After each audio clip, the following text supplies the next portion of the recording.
Deklarata e kryeministrit shqiptar Edi Rama kundër sekretares së brendshme britanike Shabana Mahmood ka shkaktuar reagime në Londër. Fillimisht ishte ministria britanike që në prezantimin e planit për emigracionin në parlament mori si shembull 700 familje shqiptare që u është refuzuar azili dhe vazhdojnë të qëndrojnë në vend, duke u mbajtur me paratë e taksapaguesve. Rama i quajti të papranueshëm këtë veçim të shqiptarëve, të cilët sipas tij në Britaninë e Madhe janë në shifra të papërfillshme, dhe se kjo është një retorik që i shkon për shtat të djathtës ekstreme dhe jo laburistëve. Sipas të përditshmes britanike, sulmi i Ramës ka shkaktuar gjithashtu shqetësim në Whitehall, qeverinë britanike, sepse Ballkani Perëndimor shihet si një rrugë kryesore tranziti për azil kërkuesit që përpiqen të arrijnë në Mbretërinë e Bashkuar. Pas deklaratave të Ramës, ka reaguar një zëdhënës i Ministrisë së Brendshme britanike, i cili tha: "Ne mirëpresim partneritetin me Shqipërinë për riadhesimet, megjithatë sot mijëra familje që nuk kanë marrë azil janë të bllokuara, të akomoduara dhe të mbështetura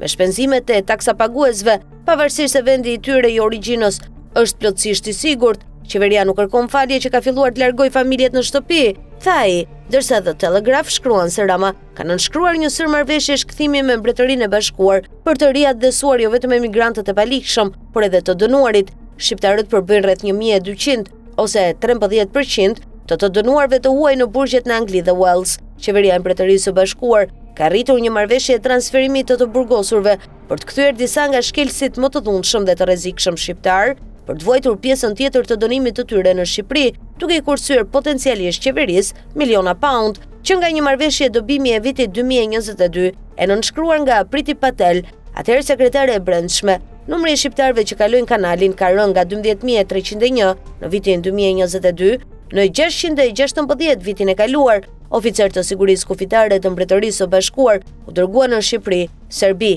Maltëzi, Kosovë, Maqedoni të Veriut dhe Bosnjë-Hercegovinë gjatë verës për të ndërtuar lidhje dhe për të mbledhur informacione mbi bandat e kontrabandës.